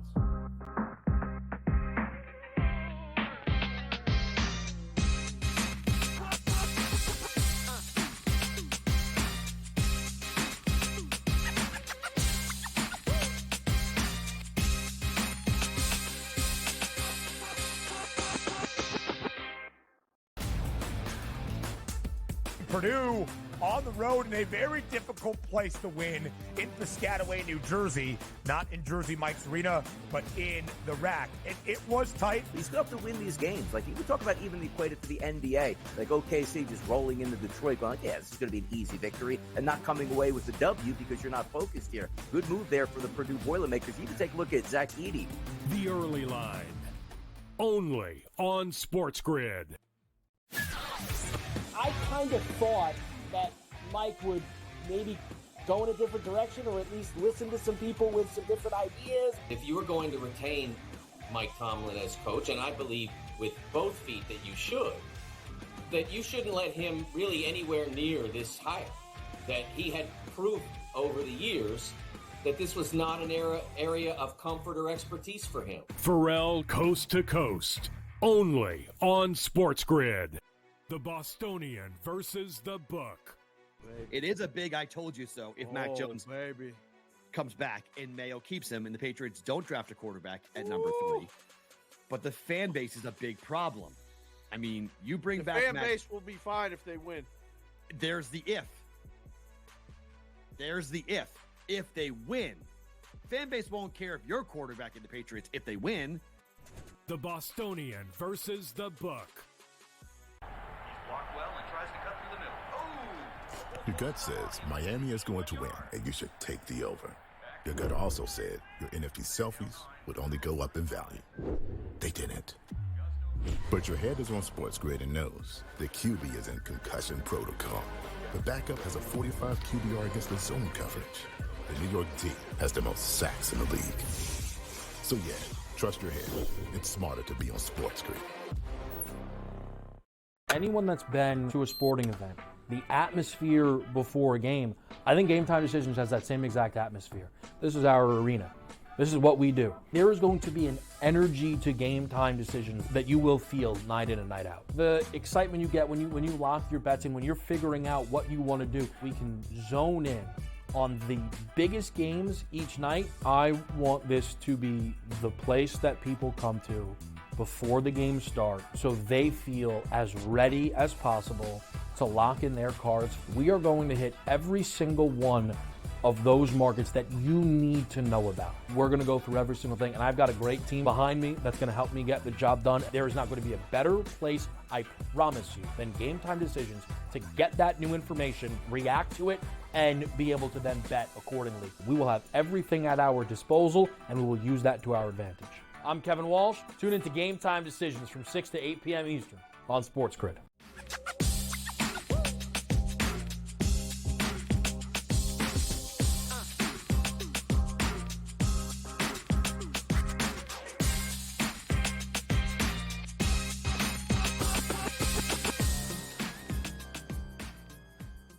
All right, welcome back in Game Time Decisions here on the SportsGrid Network. I'm Joe Raineri, and we got some basketball on our minds as we get ready for tonight's slate underway. Two games right now with the 76ers and the Cavs, as well as the Pacers and the Charlotte Hornets. But some of these games coming up a little bit later, as we mentioned. Pretty intriguing, and the man to be able to navigate our way here to front row seats into all of these games is the coach, James Young. When it comes to seats behind the bench, nobody's got more of them than Coach James Young. And, Coach, let me ask you a question here about your New York Knicks tonight, getting ready to take on the Houston Rockets. Listen, Rockets have been going through it as well. Van Fleet's still hurt. They've lost their last four. Knicks haven't been great either here. 3 of 4 as the injuries pile up here. The money has been coming in on Houston all day. This was 4.5, 5. It's now 3. Still don't know if Hartenstein's going here. It feels like maybe the Knicks are just like, get us to the All-Star weekend and let's get healthy and we'll worry about after that what's going on. What are you looking at in this game? Well, things are out. Hartenstein is out tonight. Jericho Sims is in. Line has moved all the way to a 1, a plus or minus 1 or 2, depending on where you can find the best number. Shop around, folks. I'm seeing FanDuel has the Knicks +1. The Rockets are +2 on Caesars. So shop around because there could be some kind of bet or bargain that you can find your way to. When I look at this game, I look at a Knicks team that really, folks, here is the key. They don't lose to teams that are under 500. And I think that is something that says a lot about New York. So just because of that, I know they're injured, but they're also, Joe, one of the best teams on the road against the spread traditionally. Because their defense travels, I think Houston's going to struggle tonight. I am going to take the Knicks now that they are all the way down to -1, +1, wherever you can find it. I think the Knicks turn around and steal it tonight. Oh, liking the Knicks to get a steal job here on the road as the market is cratering on them here, Coach. Let's talk about, speaking of cratering, the season pretty much done for the Memphis Grizzlies here at this point. But they have shown flashes of, maybe the market undervaluing them over the last couple of weeks here once the entire team went on the injured list there. But they're in a spot at home tonight going up against their nemesis there, or at least the Grizzlies' nemesis there, the Pelicans. What are we doing in this game? It feels like, listen, the Pelicans should win, right? I mean, that they should win, but does that mean they will win in your mind in this one? Well, considering that the last time the Memphis Grizzlies was won was, I don't know, the 26th of January. They've lost, I do believe, 8 games in a row. They're getting beat every which way and sideways. I know Dyson Daniels was just out for a little bit, announced today, but this Pelican team, I do believe, is the better team of the two teams. It's quite obvious. And then looking at history, we see that obviously the 2 games earlier this year, the 3 games earlier this year, the last 2 were both won by the Grizzlies. So the Grizzlies won the last 2. They got nobody left. They've lost like 7, 8 games in a row. I know it's a lot of points. I'm going to go ahead and I'm going to take the New Orleans Pelicans to cover the spread tonight. Yeah, it's interesting, Coach, because you mentioned Knicks being really good with those under 500 teams. The Pelicans have been really good too. 17-5 straight up, 14-8 against the number with those sub 500 teams. So maybe this could be over before it starts. Maybe even New Orleans in the first half might not be a bad way to look in this one. How about, this thing confused me here when it came to the Wizards in Dallas tonight, Coach. I'm not seeing a whole lot of craziness on the injury report, but the problem is, Coach, I'm also not seeing a whole lot of movement in total. It's the highest total on the board, 247 and a half. The Wizards, ironically enough, have been a pretty profitable under team over the last 10 games here.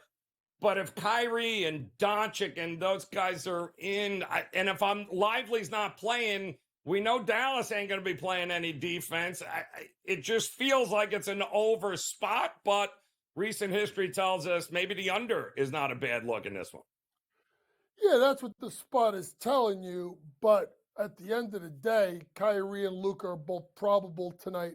And, that is the key thing here. And yeah, Daniel Gafford has got traded to kind of help out the rebounding. Like, Daniel Gafford ain't making no goddamn difference in this game. Neither is TJ Washington defensively.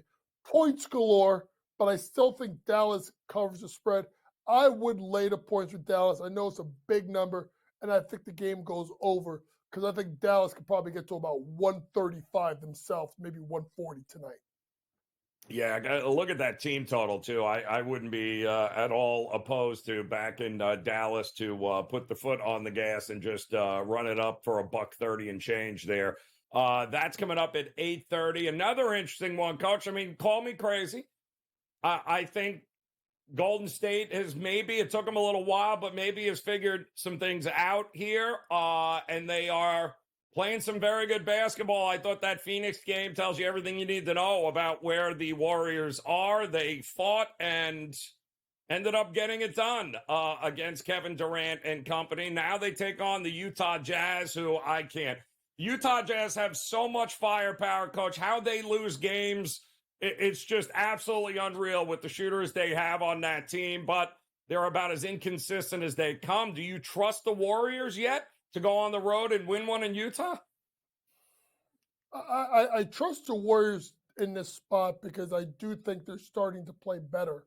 And let's be honest, when I say play better, I'm talking about Steph Curry. And he's been absolutely fantastic. And Draymond's been better as of late.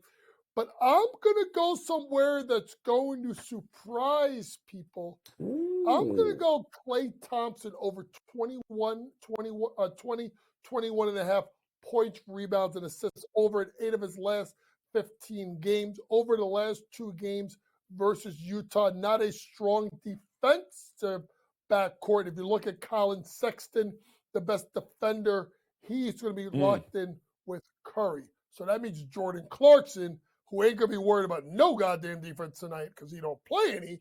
Klay starts to get loose, and here's the other why. I think Klay may actually settle down because he hasn't gotten traded. He's in a contract year. Klay needs to end the regular season and possibly the playoffs on a good note because I don't know if he goes back, but he could be a sign and trade candidate to a contender next year. Klay Thompson over 21.5 points, rebounds, assists. I'll say this, I wouldn't be shocked if he got it on points alone. Ooh, and listen, I don't hate Lauri Markkanen on his own home court at 24.5 points here. Could very well find some success in this one, but I'm kind of with you. And as coach, as crazy as it is, we all think, hey, Draymond Green comes back, they're going to be better defensively. Does it shock you that they're actually much better offensively with Draymond Green as opposed to the other way around? Well, listen, when Draymond's engaged, he's outstanding. When Draymond's not engaged, go hide him in the basement and lock the door. Right now, you got an engaged one, and I think this is what they need, and that's another reason why I like them tonight. Draymond's starting to play a lot better basketball for the Warriors. Yeah, he looks like he's got a chip on his shoulder now, which is a good thing if you are Golden State. All right, we got more games coming your way. We'll break them down next year in Game Time Decisions.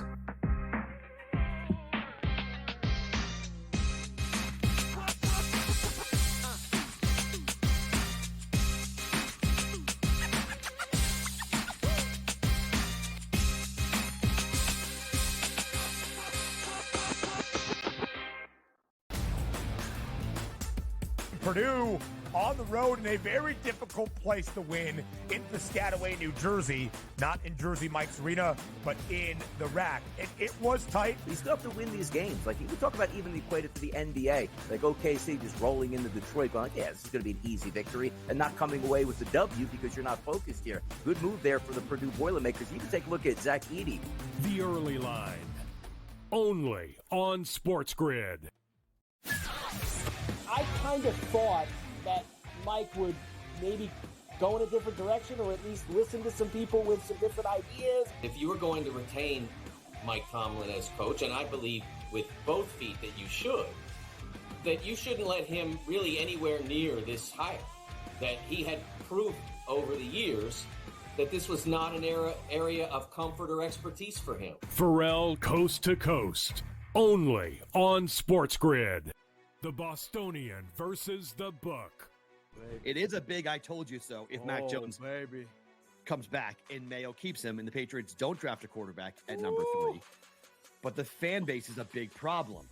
I mean, you bring back fan base will be fine if they win. There's the if. There's the if. If they win, fan base won't care if you're quarterback in the Patriots if they win.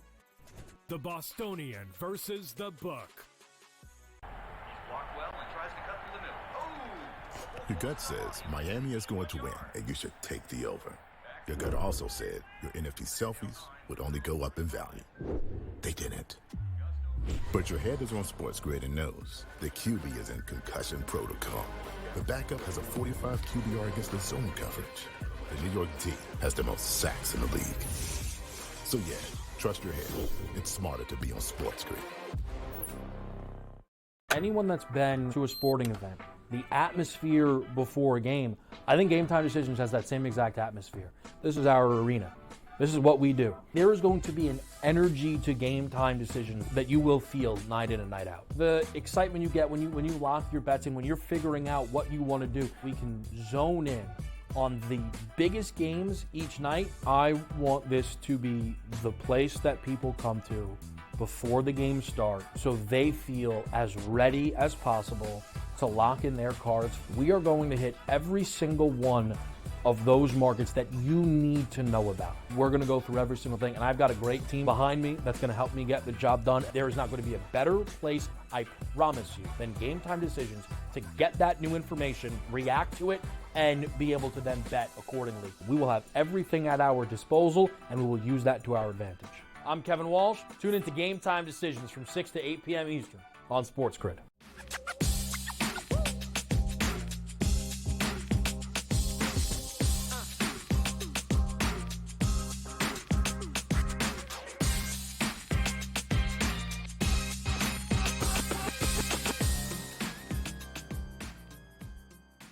All right, welcome back in Game Time Decisions here on the SportsGrid Network. Coach James Young hanging out with us here, talking some hoops. Couple of big games still in the NBA. And we've got a couple of games coming up in college that we'll break down. Big 12 action here tonight. And you guys should know that Coach has basically shattered my Miami Heat dreams. Just blew them right up in the break there, guys, off record. We'll get to that in a minute. But, Coach, let's go to college here quickly because a couple of games that in the Big 12, and I don't get it, Coach. You had the day after the Super Bowl, you got all of these eyes, people available to be able to kind of now start paying attention to college hoops. And you basically gave us 2 games in Bethune-Cookman. So this is not really going to move the needle, except for maybe West Virginia, TCU. West Virginia's atrocious, no defense. TCU, Jamie Dixon, you and I have talked about him. One of the more underrated coaches in the country. It feels like this has got blowout written all over it, or do you think that maybe West Virginia can go on the road and keep this thing closer? What? Okay, I know they ain't keeping this game close. Listen, I get what. Listen, maybe this is my being upset that my guy Huggy Bear is gone from West Virginia. But if you really think about it, this West Virginia team is, think about this. Their last game they went on the road, they lost by like 2,000 points. No, it was about 26 to Texas. They lost to BYU at home by 13. Yeah, they got these quirky wins. Here's the thing. People are going to look at that game against Kansas where they went off nuclear and shot it over 53 or 54% from the floor and got a 91-85 win and think that this team is like, oh, they're good. They are awful. They are awful. Oof. Jamie Dixon's team is very good. You and I have talked about the fact that Jamie Dixon's one of the more underrated coaches in this generation. The fact that he did what he did at Pitt, and then he left Pitt to go to TCU and turn them to a bona fide top 25 team every year, going down there is a you-know-what. You just lost by 30 to Texas. TCU. I can't even get the Texas teams right. TCU is better than Texas. The line's 12.5. TCU by 20 plus tonight. Oh, blowout city is what we're talking about in that one. Well, now let's go to the other side of the Big 12 here. Texas Tech at home in Lubbock, never an easy place to play. I don't care who you are. They have been very, very good at home. They have, they're better than what I thought they were going to be this year. Very tough team.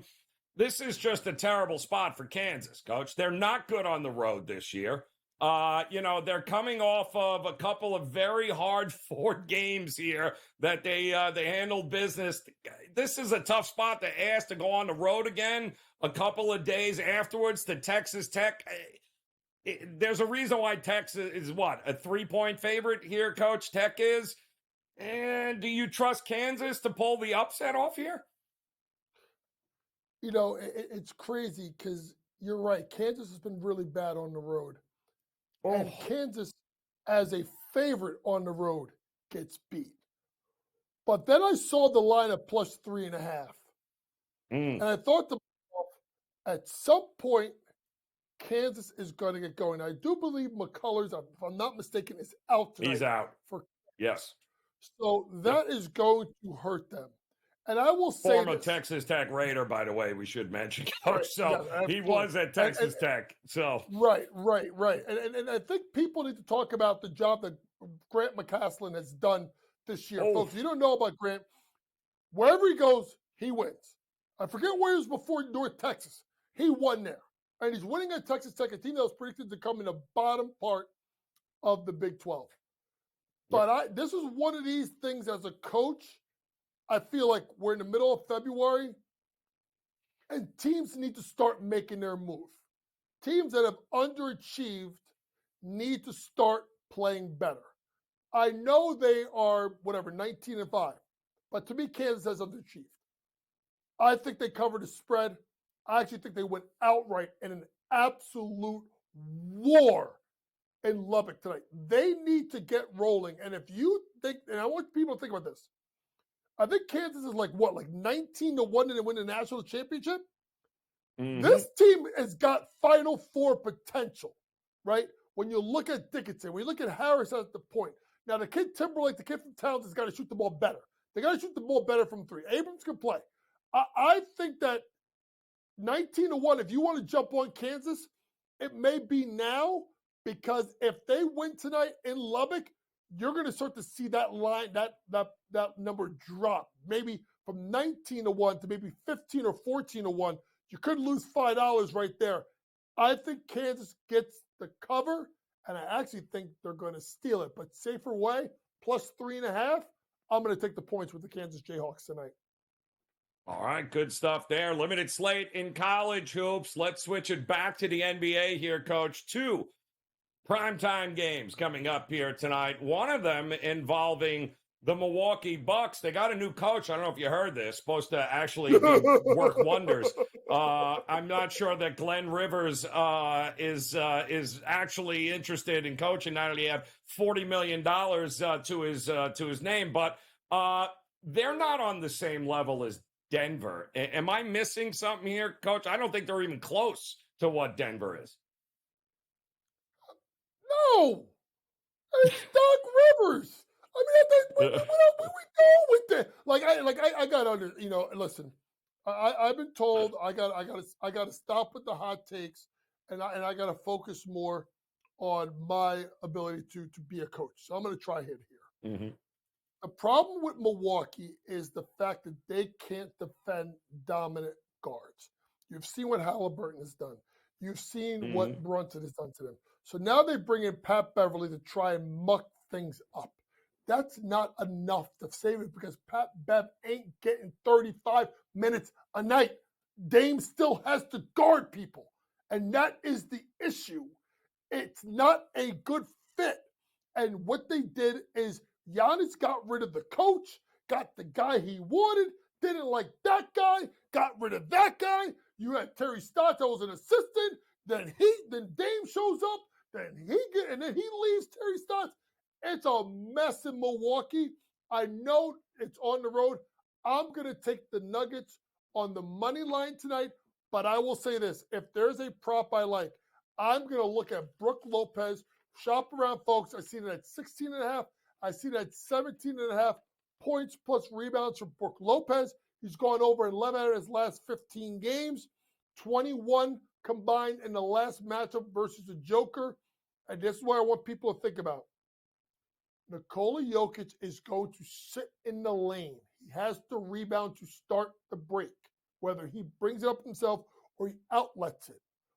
Brook Lopez doesn't hang out in the lane. He hangs out at the three-point line. So this is a style that matches up for Brook Lopez. Brook Lopez over 16.5, 17.5 shot around, points plus rebounds. And if you can find his over 1.5 made threes at a nice number, I think he hits 2. Yeah, this is going to be a good litmus test here, because they're not often dogs. I think it's only happened one time this year, Milwaukee at home, but I think there's a talent discrepancy in this game here too. So I'm with you here on Denver. I'm also listen. I get it. Nobody has been better since December than the Clippers. But this is a tough game for them here tonight. At home, taking on the Minnesota Timberwolves. Gobert has had a ton of success over the last couple of seasons against this team. Zubac is there, but he's owned them. I'm either going under or I'm taking as many points as you want to give me. How are you looking at this game here tonight with the Clippers? I'm not overanalyzing it. I'm just going to take the Clippers minus the points. You're right. They have been the best team in the NBA since the end of the year, or so I should say the beginning of the year. So to me, I think this is a spot where it's a big test for both teams. These teams are tied in the Western Conference in the loss column. So I think this is a big game for both. And I just look at a team in Minnesota that's had some funky losses as of late. on the road. I think I do remember they lost, if I'm not mistaken, maybe at San Antonio a couple of weeks ago. They've been wildly as good as they've been.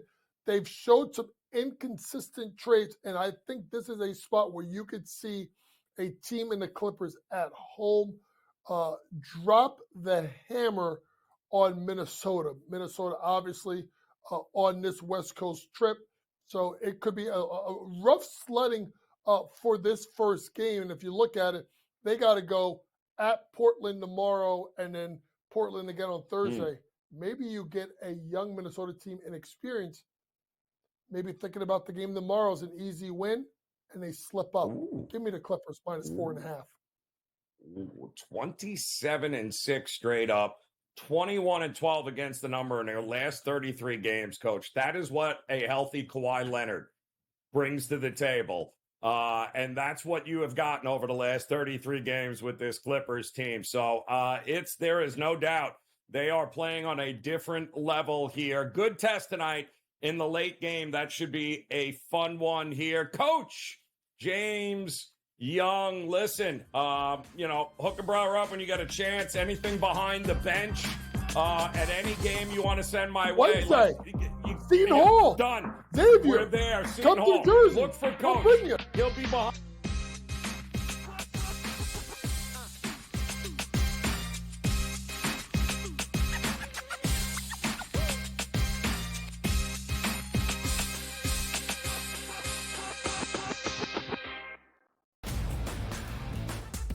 Purdue on the road in a very difficult place to win in Piscataway, New Jersey. Not in Jersey Mike's Arena, but in the rack. And it was tight. You still have to win these games. Like, you could talk about even equate it to the NBA. Like OKC just rolling into Detroit going, this is going to be an easy victory, and not coming away with the W because you're not focused here. Good move there for the Purdue Boilermakers. You can take a look at Zach Edey. The early line. Only on SportsGrid.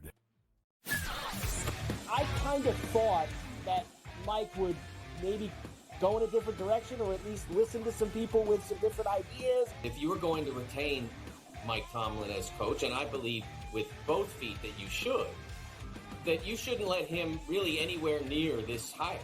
That he had proved over the years that this was not an area of comfort or expertise for him. Pharrell Coast to Coast. Only on SportsGrid. The Bostonian versus the Book. It is a big I told you so if Mac Jones comes back and Mayo keeps him and the Patriots don't draft a quarterback at number 3. But the fan base is a big problem. I mean, you bring the back fan base will be fine if they win. There's the if. If they win, fan base won't care if you're quarterback in the Patriots if they win. The Bostonian versus the Book. Blocked well and tries to cut through the middle. Oh! Your gut says Miami is going to win, and you should take the over. Your gut also said your NFT selfies would only go up in value. They didn't. But your head is on SportsGrid and knows the QB is in concussion protocol. The backup has a 45 QBR against the zone coverage. The New York D has the most sacks in the league. So yeah, trust your head. It's smarter to be on SportsGrid. Anyone that's been to a sporting event, the atmosphere before a game, I think GameTime Decisions has that same exact atmosphere. This is our arena.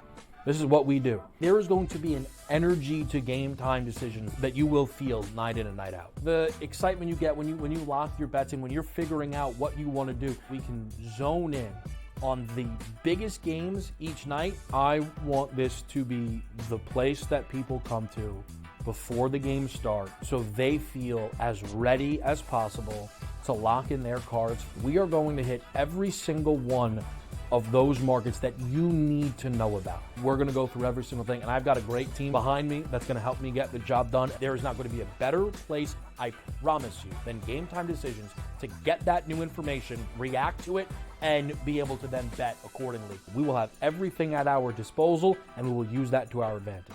I'm Kevin Walsh. Tune into GameTime Decisions from 6 to 8 p.m. Eastern on SportsGrid.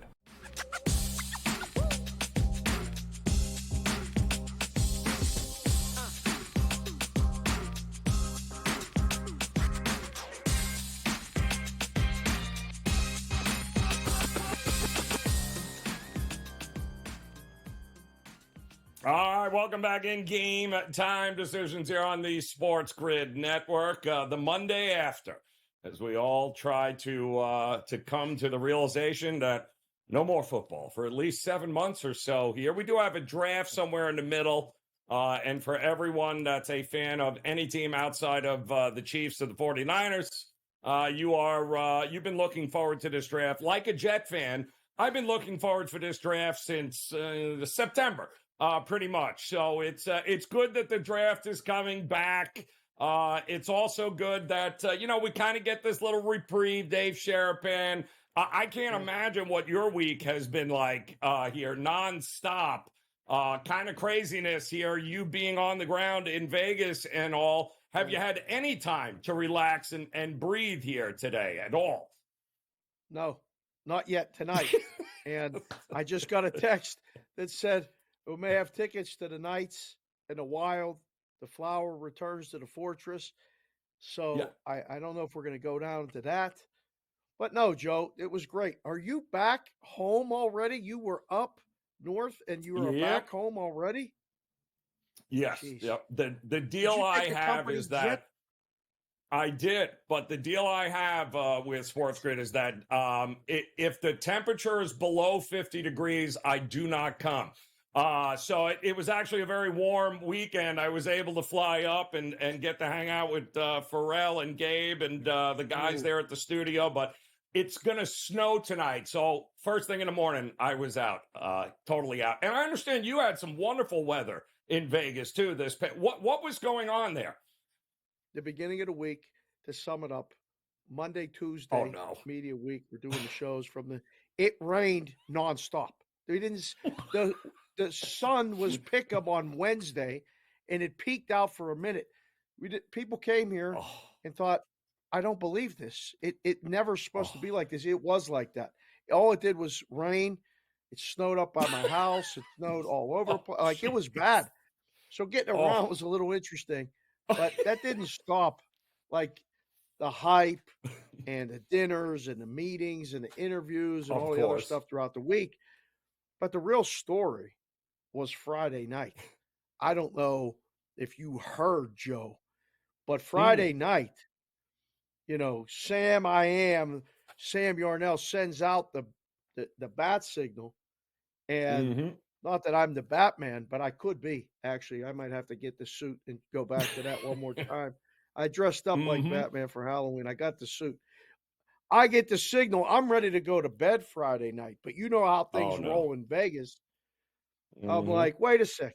The boys are out? Yeah. It's raining.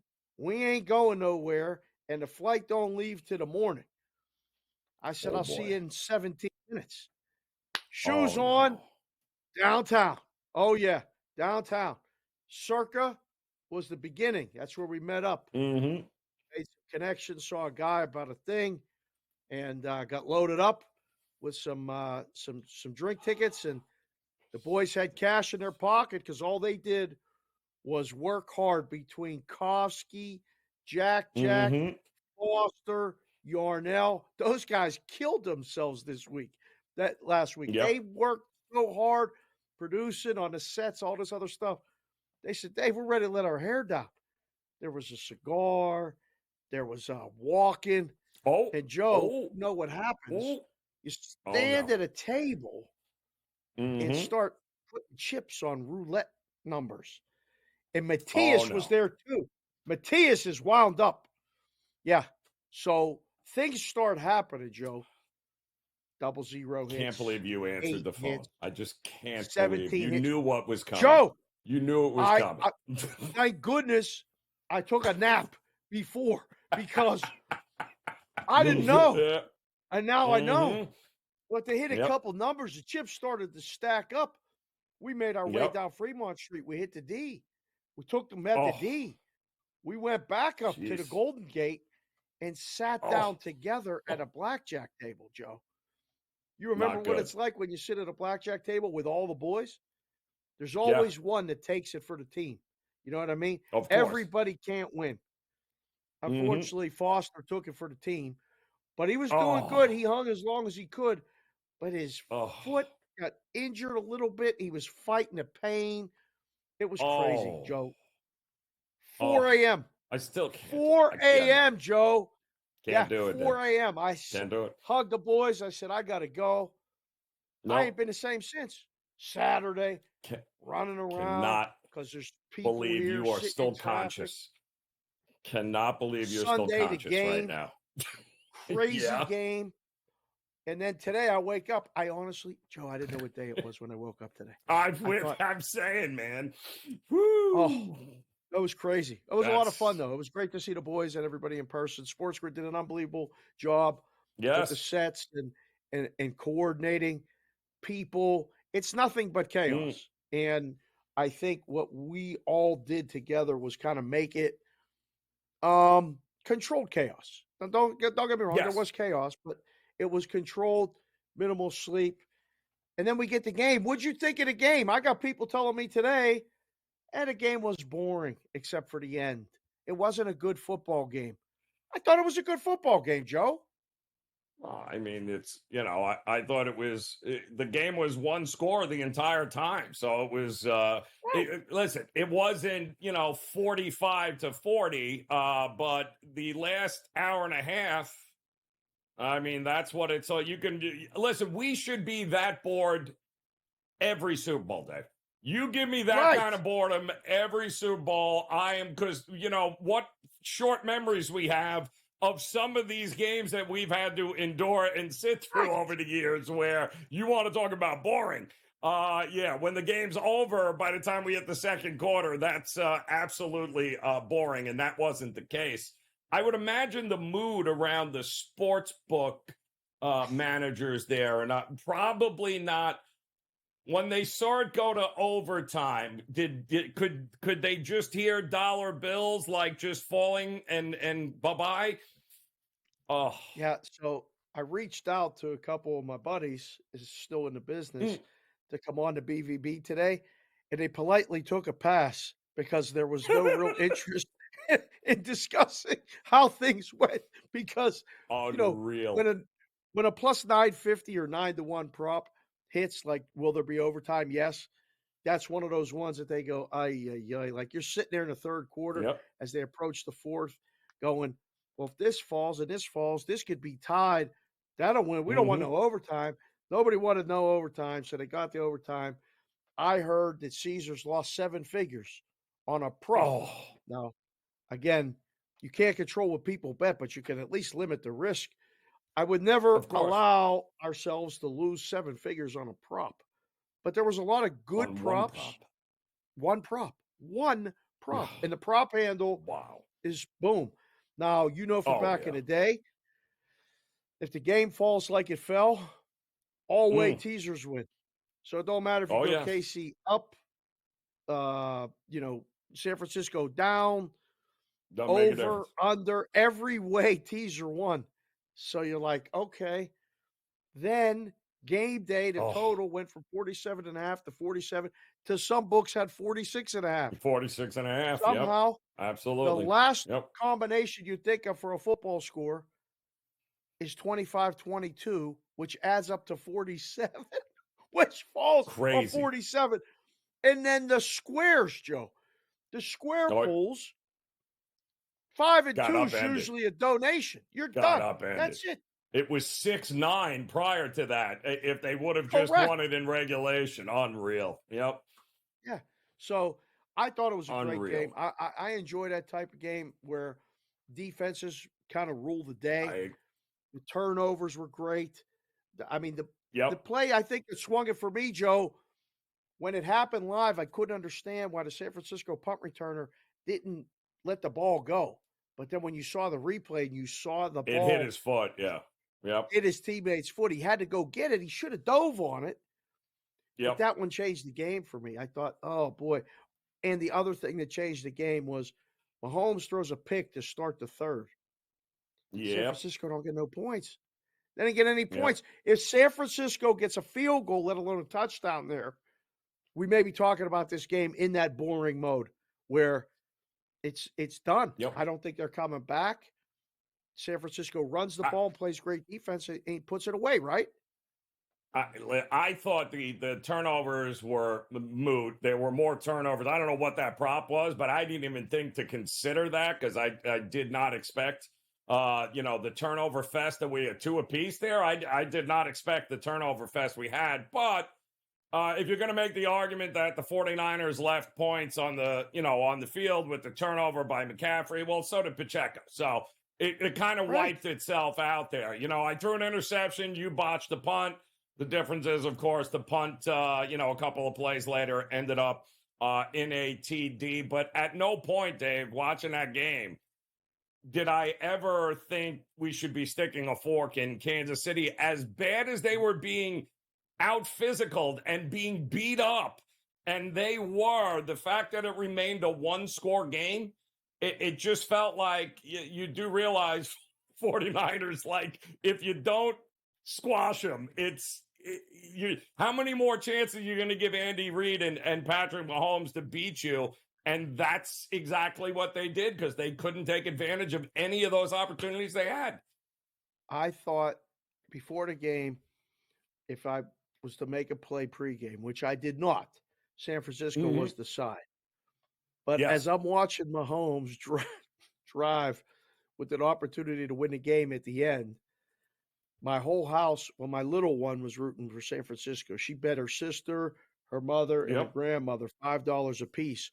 And I told her, I said, if you win, you get to keep it. But if you lose, I'll take care of you. So I was basically backing her. You were good. You were covered. Yep.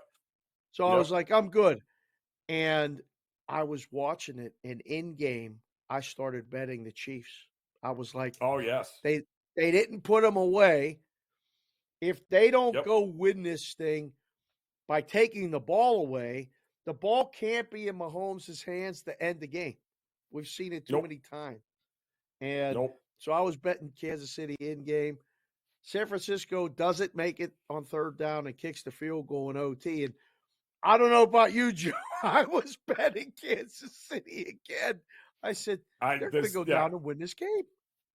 The second half, we were saying, all right. It hit in game, I think 4.5 by the time we got to the in between. And I'm saying, all right, well, let's see if can the 49ers win by more than 3 points? Let's see. I didn't think so. So I figured that was a better option. As long as it stayed within 1 score.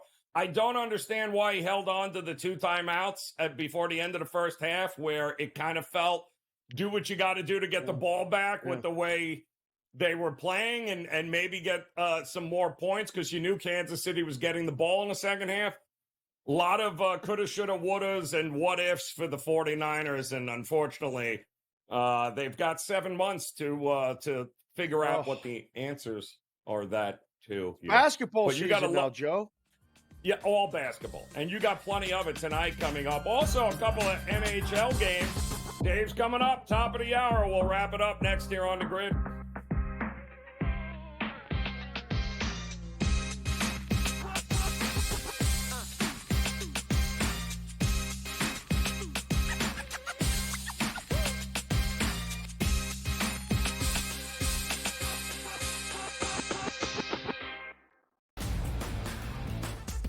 Purdue on the road in a very difficult place to win in Piscataway, New Jersey. Not in Jersey Mike's Arena, but in the rack. And it was tight. You still have to win these games. Like, you can talk about evenly equated to the NBA. Like OKC just rolling into Detroit going, this is going to be an easy victory, and not coming away with the W because you're not focused here. Good move there for the Purdue Boilermakers. You can take a look at Zach Edey. The early line. Only on SportsGrid. I kind of thought that Mike would maybe go in a different direction or at least listen to some people with some different ideas. If you were going to retain Mike Tomlin as coach, and I believe with both feet that you shouldn't let him really anywhere near this hire. That he had proved over the years that this was not an area of comfort or expertise for him. Pharrell Coast to Coast. Only on SportsGrid. The Bostonian versus the Book. It is a big I told you so if Mac Jones comes back and Mayo keeps him and the Patriots don't draft a quarterback at number 3. But the fan base is a big problem. I mean, you bring The back fan Matt. base will be fine if they win. There's the if. There's the if. If they win, fan base won't care if you're quarterback in the Patriots if they win. The Bostonian versus the book. He's blocked well and tries to cut through the middle. Oh! Your gut says Miami is going to win, and you should take the over. Your gut also said your NFT selfies would only go up in value. They didn't. But your head is on SportsGrid and knows the QB is in concussion protocol. The backup has a 45 QBR against the zone coverage. The New York D has the most sacks in the league. So trust your head. It's smarter to be on SportsGrid. Anyone that's been to a sporting event, the atmosphere before a game, I think GameTime Decisions has that same exact atmosphere. This is our arena. This is what we do. There is going to be an energy to GameTime Decisions that you will feel night in and night out. The excitement you get when you lock your bets in, when you're figuring out what you want to do, we can zone in on the biggest games each night. I want this to be the place that people come to before the games start so they feel as ready as possible to lock in their cards. We are going to hit every single one of those markets that you need to know about. We're going to go through every single thing, and I've got a great team behind me that's going to help me get the job done. There is not going to be a better place, I promise you, than GameTime Decisions to get that new information, react to it, and be able to then bet accordingly. We will have everything at our disposal, and we will use that to our advantage. I'm Kevin Walsh. Tune into GameTime Decisions from 6 to 8 p.m. Eastern on SportsGrid.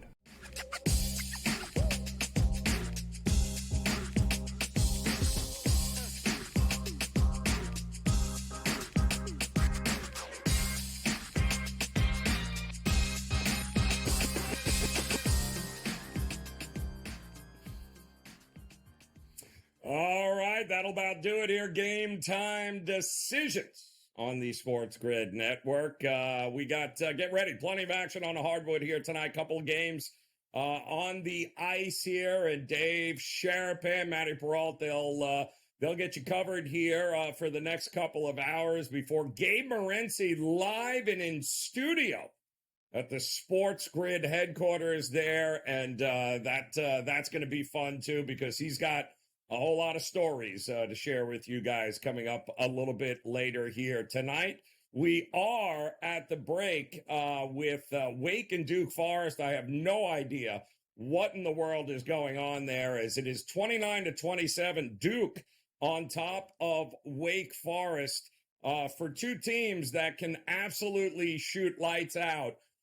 We've got Wake Forest hitting 28% right now from the field, and Duke hitting 35, but only 21% from three here. So not exactly the greatest shooting nights here for Wake Forest and Duke, but second half is coming up.